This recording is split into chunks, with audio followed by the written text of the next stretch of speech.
एक बार एक शिष्य ने विनम्रतापूर्वक अपने गुरुजी से पूछा, गुरुजी, कुछ लोग कहते हैं कि जीवन एक संघर्ष है, कुछ अन्य कहते हैं कि जीवन एक खेल है, और कुछ जीवन को एक उत्सव की संज्ञा देते हैं। इनमें कौन सही है? गुरुजी ने तत्काल बड़े ही धैर्यपूर्वक उत्तर दिया, पुत्र, जिन्हें गुरु नहीं मिला उनके लिए जीवन एक संघर्ष है, जिन्हें गुरु मिल गया उनका जीवन एक खेल है, और जो लोग गुरु द्वारा बताए गए मार्ग पर चलने लगते हैं, मात्र वे ही जीवन को एक उत्सव का नाम देने का साहस जुटा पाते हैं। यह उत्तर सुनने के बाद भी शिष्य पूरी तरह से संतुष्ट न था। गुरु जी को इसका आभास हो गया। वे कहने लगे, लो, तुम्हें इसी संदर्भ में एक कहानी सुनाता हूँ, ध्यान से सुनोगे तो स्वयं ही अपने प्रश्न का उत्तर पा सकोगे। उन्होंने जो कहानी सुनाई वह इस प्रकार थी। एक बार की बात है कि किसी गुरुकुल में 3 शिष्यों ने अपना अध्ययन संपूर्ण करने पर अपने गुरुजी से यह बताने के लिए विनती की कि उन्हें गुरुदक्षिणा में उनसे क्या चाहिए। गुरुजी पहले तो मंद मंद मुस्कराए और फिर बड़े स्नेहपूर्वक कहने लगे, मुझे तुमसे गुरुदक्षिणा में एक थैला भर के सूखी पत्तियां चाहिए, ला सकोगे? वे तीनों मन ही मन बहुत प्रसन्न हुए, क्योंकि उन्हें लगा कि वे बड़ी आसानी से अपने गुरुजी की इच्छा पूरी कर सकेंगे। सूखी पत्तियां तो जंगल में सर्वत्र बिखरी ही रहती हैं। वे उत्साहपूर्वक एक ही स्वर में बोले, जी गुरुजी, जैसी आपकी आज्ञा। अब वे तीनों शिष्य चलते चलते एक समीपस्थ जंगल में पहुंच चुके थे, लेकिन यह देखकर कि वहां पर तो सूखी पत्तियां केवल एक मुट्ठी भर ही थीं, उनके आश्चर्य का ठिकाना न रहा। वे सोच में पड़ गए कि आखिर जंगल से कौन सूखी पत्तियां उठाकर ले गया होगा।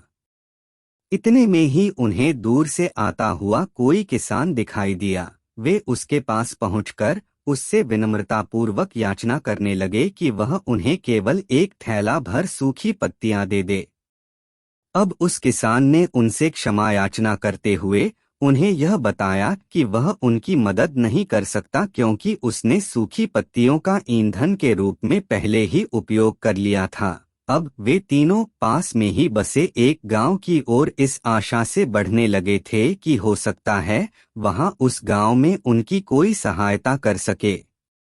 वहां पहुंचकर उन्होंने जब एक व्यापारी को देखा तो बड़ी उम्मीद से उससे एक थैला भर सूखी पत्तियां देने के लिए प्रार्थना करने लगे, लेकिन उन्हें फिर से एक बार निराशा ही हाथ आई, क्योंकि उस व्यापारी ने तो पहले ही कुछ पैसे कमाने के लिए सूखी पत्तियों के दोने बनाकर बेच दिए थे।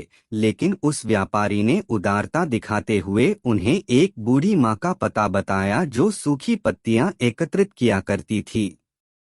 पर भाग्य ने यहाँ पर भी उनका साथ नहीं दिया, क्योंकि वह बूढ़ी माँ तो उन पत्तियों को अलग अलग करके कई प्रकार की औषधियाँ बनाया करती थी। अब निराश होकर वे तीनों खाली हाथ ही गुरुकुल लौट गए। गुरुजी ने उन्हें देखते ही स्नेहपूर्वक पूछा, पुत्रों, ले आए गुरुदक्षिणा? तीनों ने सर झुका लिया। गुरुजी द्वारा दोबारा पूछे जाने पर उनमें से एक शिष्य कहने लगा, गुरुदेव, हम आपकी इच्छा पूरी नहीं कर पाए।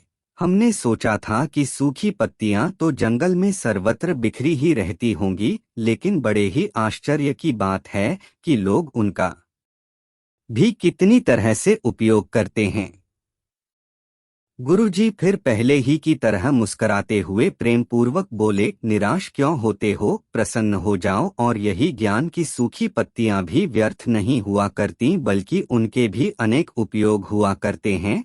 मुझे गुरुदक्षिणा के रूप में दे दो। तीनों शिष्य गुरुजी को प्रणाम करके खुशी खुशी अपने अपने घर की ओर चले गए। वह शिष्य जो गुरुजी की कहानी एकाग्रचित्त होकर सुन रहा था, अचानक बड़े उत्साह से बोला, गुरुजी, अब मुझे अच्छी तरह से ज्ञात हो गया है कि आप क्या कहना चाहते हैं। आपका संकेत वस्तुतः इसी ओर है, न कि जब सर्वत्र सुलभ सूखी पत्तियां भी निरर्थक या बेकार नहीं होती हैं, तो फिर हम कैसे किसी भी वस्तु या व्यक्ति को छोटा और महत्वहीन मानकर उसका तिरस्कार कर सकते हैं। चींटी से लेकर हाथी तक और सुई से लेकर तलवार तक सभी का अपना अपना महत्व होता है। गुरु जी भी तुरंत ही बोले, हाँ, पुत्र, मेरे कहने का भी यही तात्पर्य है कि हम जब भी किसी से मिलें तो उसे यथायोग्य मान देने का भरसक प्रयास करें ताकि आपस में स्नेह, सद्भावना, सहानुभूति एवं सहिष्णुता का विस्तार होता रहे और हमारा जीवन संघर्ष के बजाय उत्सव बन सके। दूसरे, यदि जीवन को एक खेल ही माना जाए तो बेहतर यही होगा कि हम निर्विक्षेप, स्वस्थ एवं शांत प्रतियोगिता में ही भाग लें और अपने निष्पादन तथा निर्माण को ऊंचाई के शिखर पर ले जाने का अथक प्रयास करें। अब शिष्य पूरी तरह से संतुष्ट था।